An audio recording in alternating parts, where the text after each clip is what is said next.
பயிர்க்கடன் தள்ளுபடி பற்றி பேச விரும்புகின்றேன். தேர்தல் வாக்குறுதியில் நீங்கள் கொடுத்த வாக்குறுதி முழு பயிர்க்கடன். நான் இதெல்லாம் அனுமதிப்பதாக இல்லை. உங்களுடைய 56 விதியின் கீழ் கொடுத்திருக்க கடிதத்தில் ஒட்டி நீங்கள் நிறைய சொல்லிவிட்டீர்கள். நான் உறுப்பினர்கள் பேச வேண்டும். கவனத்தை ஈர்க்கின்ற அந்த நேரம் முடிந்துவிட்டது. நான் அடுத்த உறுப்பினரை பேச அழைப்பேன். ஹெட்டிங் வேண்டாங்க. நான் என்ன சொல்ல, நீங்கள் பாருங்க, உங்களுக்கு பேசுவதற்கு மாண்புமிகு எதிர்க்கட்சி தலைவருக்கும் மாண்புமிகு எதிர்க்கட்சிகளுக்கும் பேசுவதற்கு நிறைய அவகாசம் வேறு வேறு மானிய கோரிக்கைகள் வருகிறது. அப்போ நீங்கள் விரிவாக விளக்கமாக நீங்கள் பேசுங்க, பதில் சொல்வதற்கு அமைச்சத்தை இந்த ஒரு முடிங்க.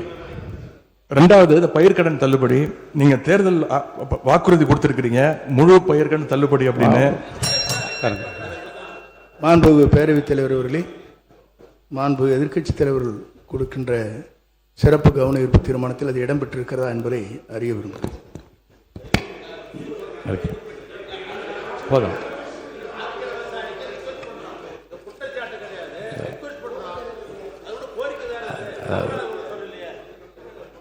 பாருங்க, கவனத்தை ஈர்க்கின்ற அந்த பிரச்சனையை மாறி இது வேறு வேறு திசைகளிலே செல்லுமானால் எந்த பிரச்சனைக்காக இதை அனுமதித்தேனோ அந்த பிரச்சனை நிறைவேறாது.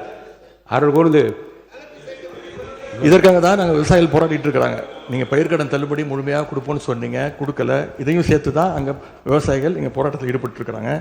எவ்வளவு டைம் தேவைப்படும் அப்படின்னு சொல்ல வேண்டும். அதே மாதிரி டெல்டாவில் இருக்கக்கூடிய அனைத்து தரப்பு விவசாய சங்க பிரதிநிதிகளையும் சந்தித்து பேசுகிற மாதிரி முதலமைச்சர் அவர்கள் ஒரு கூட்டத்தை கூட்ட வேண்டும். மூன்றாவதாக, குறுவையில் நஷ்டத்தை சந்திச்சிருக்கக்கூடிய விவசாயிகளுக்கு இந்த அரசு உரிய இழப்பீடு வழங்கணும்னு கேட்டுக்கொள்கின்றேன். எங்களுடைய ஆட்சியில் 6.5 லட்சம் ஹெக்டேர் அளவுக்கு குறுவை சாகுபடி நடந்துச்சு. ஆனால் இன்றைக்கு இந்த வருஷம் இந்த ஆட்சியில் வெறும் 1.5 லட்சம் ஹெக்டேர் அளவுக்கு தான் குறுவை சாகுபடி நடந்திருக்கு. நீங்கள் ஸ்பெஷல் பேக்கேஜ்னு சொல்லி 134 கோடி அறிவிச்சிருக்கிறீங்க. அதை எத்தனை பேருக்கு கொடுத்துருக்கிறீங்க என்பதை இந்த அவையில் தெரிவிக்க வேண்டும். ஏதாவது கணக்கெடுப்பு நடத்தியிருக்கிறீர்களா?